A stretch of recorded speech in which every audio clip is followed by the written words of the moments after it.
10वीं क्लास में पिता का देहांत, शेयर मार्केट में लाखों का नुकसान, बिना कोई स्तर आए हुए शादी और रहने के लिए सिर्फ एक कमरे का घर। इतनी सारी समस्या होने के बावजूद भी विजय केडिया ने कभी भी अपने शेयर बाजार के सपनों को नहीं छोड़ा और आज उनकी नेटवर्क 800 करोड़ रुपए से भी ज्यादा है। इस वीडियो में मैं आपको विजय केडिया के सक्सेस के बारे में बताऊंगा कि कैसे उन्होंने 1 रुपए से 800 करोड़ रुपए का सफर तय किया और साथ ही साथ हम उनकी इन्वेस्टिंग स्ट्रेटेजी को भी जानेंगे जिससे उन्होंने शेयर मार्केट में इतने पैसे कमाए हैं। दोस्तों ये वीडियो बहुत ही इंपॉर्टेंट है और पूरी नॉलेज के लिए है, आप इसे पूरा एंड तक जरूर देखिएगा बिना वीडियो को स्किप करें।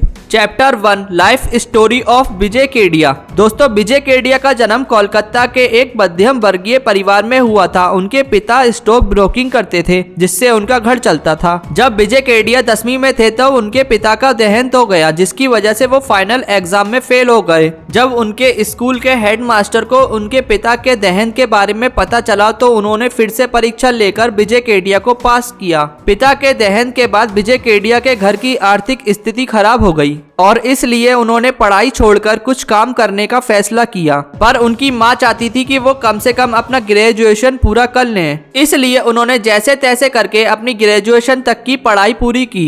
ग्रेजुएशन तक विजय केडिया 19 साल के हो चुके थे, पर परिवार की आर्थिक स्थिति अभी भी ठीक नहीं थी। उस समय उनकी 6 लोगों की फैमिली सिर्फ एक कमरे के मकान में रहती थी। विजय केडिया अपनी फैमिली को सपोर्ट करने के लिए कुछ करना चाहते थे, पर उनके पास ना कोई काम करने का अनुभव था, ना ही उन्होंने कोई अच्छी जॉब दिलाने वाली पढ़ाई की थी और ना ही उनके पास पैसे थे कि वो अपना बिजनेस शुरू कर सके। ऐसे में उन्होंने निर्णय लिया कि बिना कोई स्किल और शिक्षा के वो एक ही काम कर सकते हैं, वो है शेयर मार्केट में ट्रेडिंग। उस समय पर ट्रेडिंग करने के नियम काफी अलग थे और मार्जिन से ट्रेडिंग करने में बहुत कम पैसे लगते थे और इस तरह विजय केडिया का शेयर मार्केट का सफर शुरू हुआ। ट्रेडिंग शुरू करने के 1 साल में उन्हें बहुत अच्छा प्रॉफिट हुआ और उन्हें लगने लगा कि वो ट्रेडिंग के मास्टर बन चुके हैं। पर विजय केडिया कहते हैं कि ऐसा सोचना उनकी बहुत बड़ी गलती थी, क्योंकि ट्रेडिंग में प्रॉफिट उनके स्किल से नहीं बल्कि उनके किस्मत से हो रहा था। 1 साल में उनकी किस्मत ने उनका साथ देना छोड़ दिया जिससे उन्हें फिर से ट्रेडिंग में बहुत बड़ा लॉस हुआ।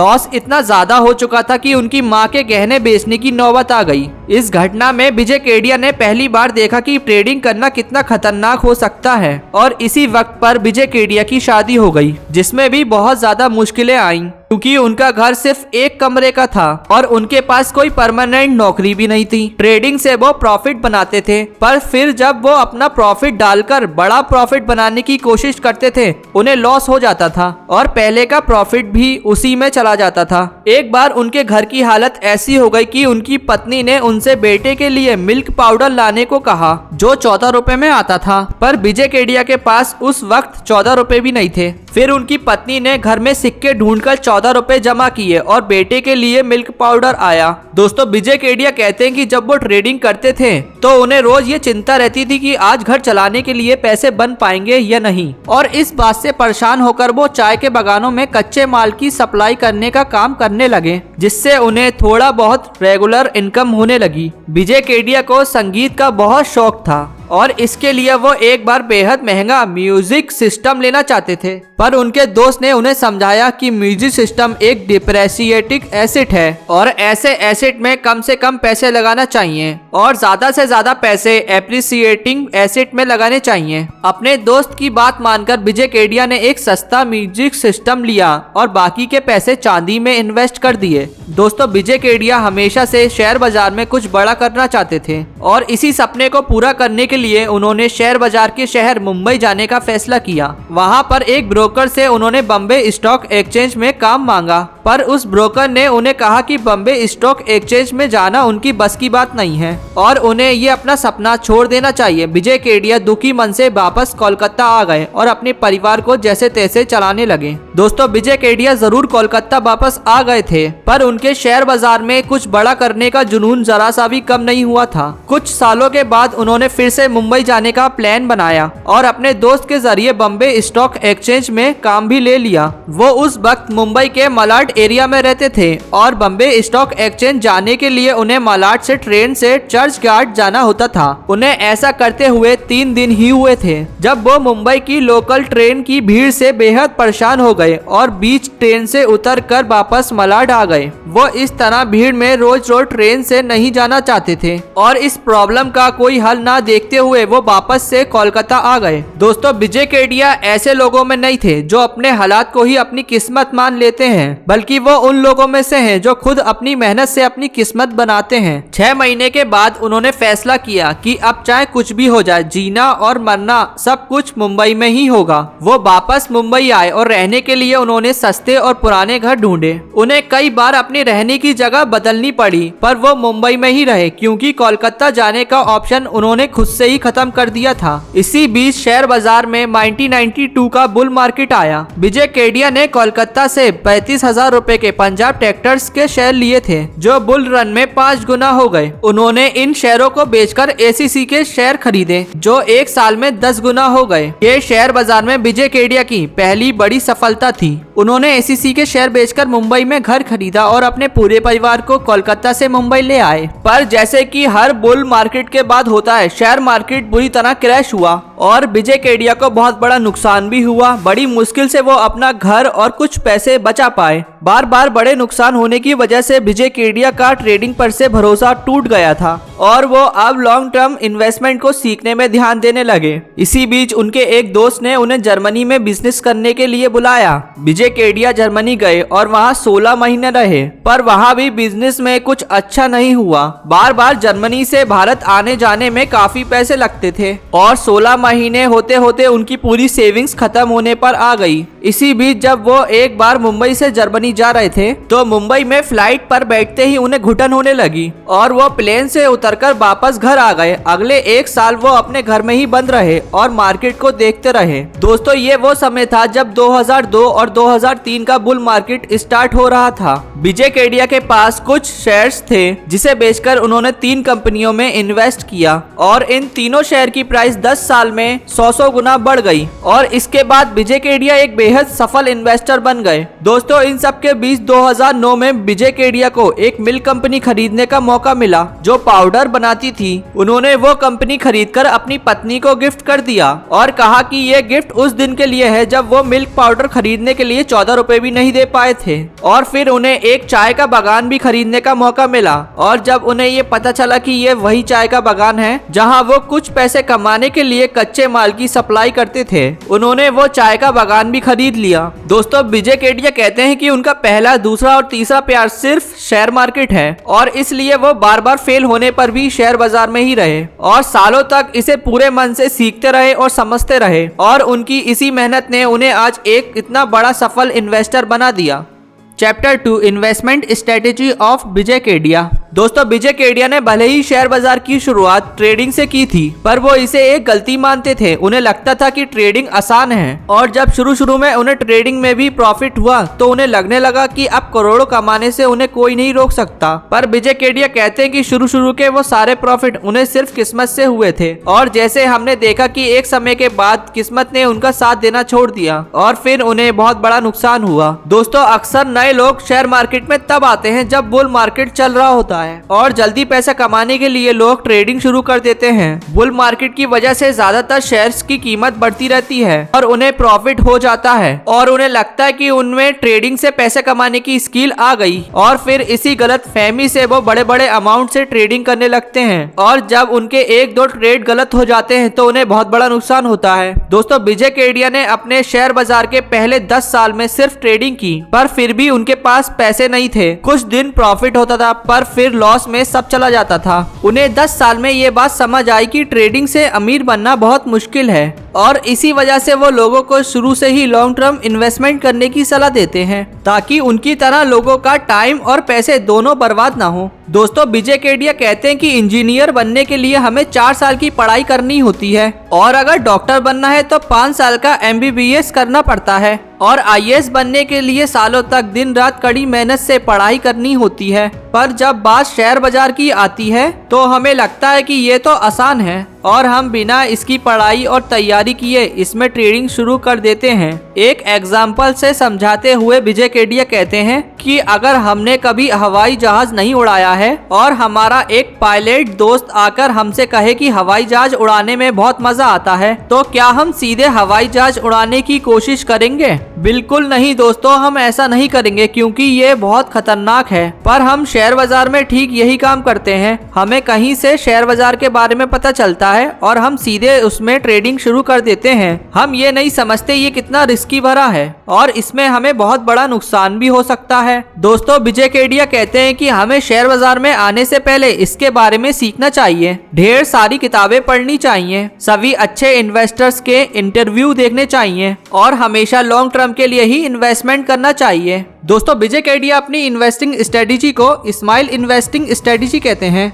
और उन्होंने इसी स्ट्रेटेजी से इन्वेस्टमेंट करके इतने पैसे बनाए हैं। दोस्तों स्माइल स्ट्रेटेजी में एस का मतलब होता है स्मॉल इन साइज, यानी कि विजय केडिया ऐसी कंपनी में इन्वेस्ट करते हैं जो छोटी हो। ऐसा इसलिए क्योंकि आज की छोटी कंपनी कल की बड़ी कंपनी बन सकती है जिसमें उन्हें 10 गुना 20 गुना या 100 गुना का भी रिटर्न मिल सकता है। यहाँ पर छोटी कंपनी होने का मतलब है ऐसी कंपनी जिसका मार्केट कैप कम हो और ऐसी कंपनी को मिड कैप और स्मॉल कैप कंपनी कहा जाता है। दोस्तों M और I का मतलब होता है मीडियम इन एक्सपीरियंस, यानी विजय केडिया ऐसी कंपनी पसंद करते हैं जो कि कम से कम 10-15 साल से बिजनेस कर रही हो, क्योंकि अगर कंपनी इतने लंबे समय से बिजनेस कर रही है तो इसका मतलब है कि कंपनी ने कई बार बुरा टाइम देखा है और उन मुश्किलों से जीतकर आज के स्टेज पर पहुंची है। पर विजय केडिया ये भी कहते हैं कि उन्हें ऐसी छोटी कंपनियां नहीं पसंद जो 30 या 40 साल से बिजनेस कर रही हैं और अभी तक छोटी ही हैं। वो कहते हैं कि जो कंपनी 40 साल में अपने इंडस्ट्री की एक बड़ी कंपनी नहीं बन पाई उसमें फिर एक बड़ी कंपनी बनने वाली बात ही नहीं है। दोस्तों एल का मतलब होता है लार्ज इन एक्सप्रेशन, यानी कि कंपनी के प्रमोटर्स में ये जुनून होना चाहिए कि वो अपनी कंपनी को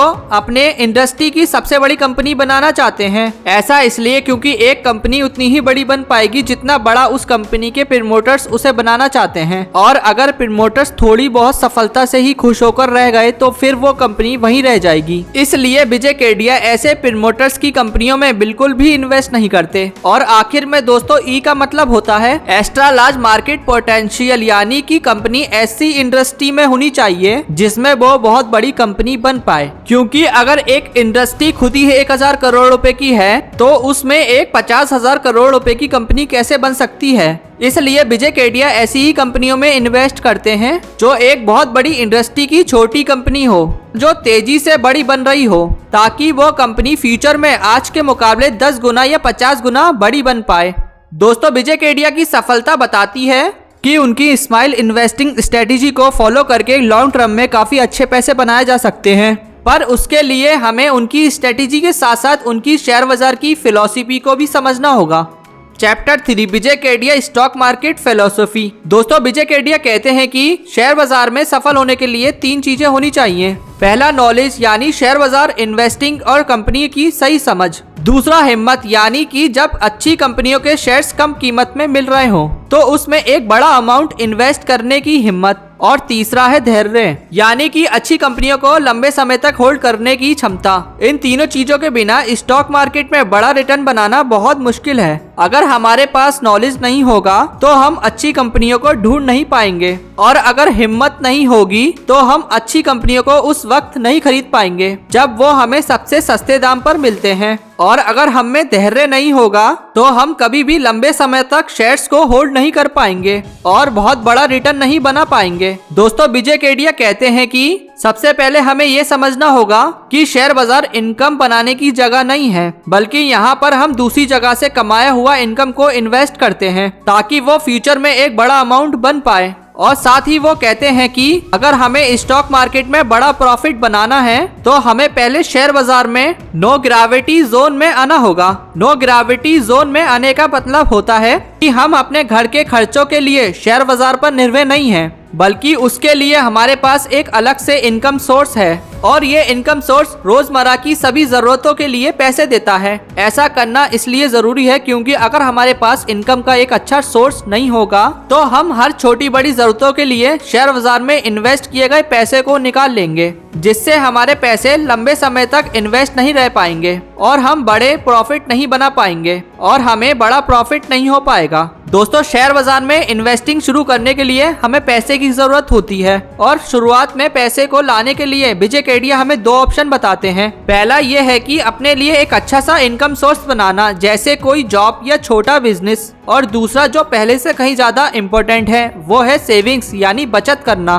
दोस्तों, विजय केडिया कहते हैं कि ज्यादातर लोग पैसे तो कमाते हैं पर वो उसे बचा नहीं पाते और सबसे पहले हमें इसी पर काम करना चाहिए। हमें उन चीजों पर बिल्कुल भी पैसे नहीं खर्च करने चाहिए जिसकी हमें जरूरत ना हो, और अगर हमें किसी भी चीज का सस्ता और ठीक ठाक ऑप्शन मिल रहा हो तो हमें वही ऑप्शन लेना चाहिए। पर अक्सर लोग दूसरों को दिखाने के लिए बिना जरूरत के पैसे खर्च करते हैं जो उनके फ्यूचर के लिए बहुत जोखिम भरा है। दोस्तों, विजय केडिया कहते हैं कि फालतू के खर्चे करना ऐसे हैं जैसे हम छोटे छोटे पेड़ों की जड़ों को ही खा जा रहे हैं, तो फ्यूचर में बड़ी होकर हमें हजारों किलो का फल दे सकती हैं। दोस्तों, विजय केडिया कहते हैं कि शेयर बाजार 100 मीटर की दौड़ नहीं बल्कि एक मैराथन है और यहाँ पर बड़े पैसे बनाने के लिए हमें अच्छी और ग्रो करने वाली कंपनियों में लंबे समय के लिए इन्वेस्ट करना होगा, जिसके लिए हमारा शेयर बाजार में हर समय पर भरोसा करना बहुत जरूरी है। अक्सर जब बुल मार्केट चलता है तो लोगों को स्टॉक मार्केट बहुत अच्छा लगता है, पर जब शेयर बाजार का समय आता है तो लोगों को शेयर मार्केट अच्छा नहीं लगता।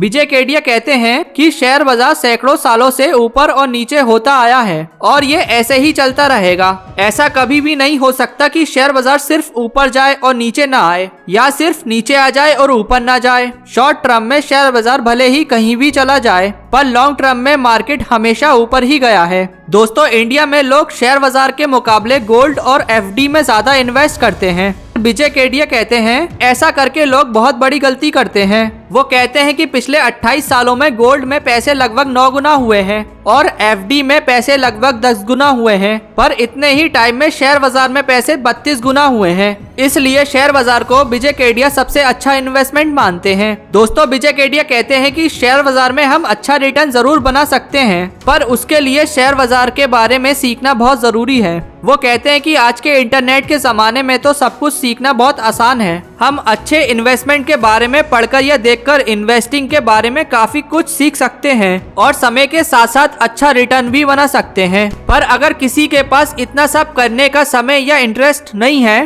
तो उसे सिर्फ म्यूचुअल फंड में ही इन्वेस्ट करना चाहिए, क्योंकि बिना शेयर बाजार सीखे खुद से इन्वेस्टिंग करना बहुत जोखिम भरा होता है। दोस्तों, विजय केडिया की नेटवर्क भले ही 800 करोड़ रुपए से ज्यादा है, पर वो आज भी बिल्कुल सिंपल लाइफ जीना पसंद करते हैं। उनके लिए पैसा सिर्फ एक सिक्योर है जो उन्हें ये बताता है कि वो शेयर बाजार में कैसा काम कर रहे हैं। वो कहते हैं कि पैसों का होना जरूरी तो है, पर उससे कहीं ज्यादा जरूरी है कि आपके पास उन पैसों को एंजॉय करने के लिए अच्छी सेहत हो, खुशियां मनाने के लिए अच्छे दोस्त हो, प्यार करने वाली फैमिली हो और आखिर में आपके पास ऐसा दिल हो जिससे आपको चीजों को शेयर करने में खुशी मिलती हो, क्योंकि दोस्तों इन सब चीजों को ही मिलाकर एक अच्छी लाइफ बनती है। तो दोस्तों, ये थी विजय केडिया की सक्सेस स्टोरी एंड उनकी स्माइल इन्वेस्टिंग स्ट्रेटेजी। सो दोस्तों, आई होप इस वीडियो से आपको कुछ ना कुछ नया सीखने को जरूर मिला होगा, और अगर आपको ये मेरी वीडियो अच्छी लगी हो तो like and subscribe my channel, press the bell icon.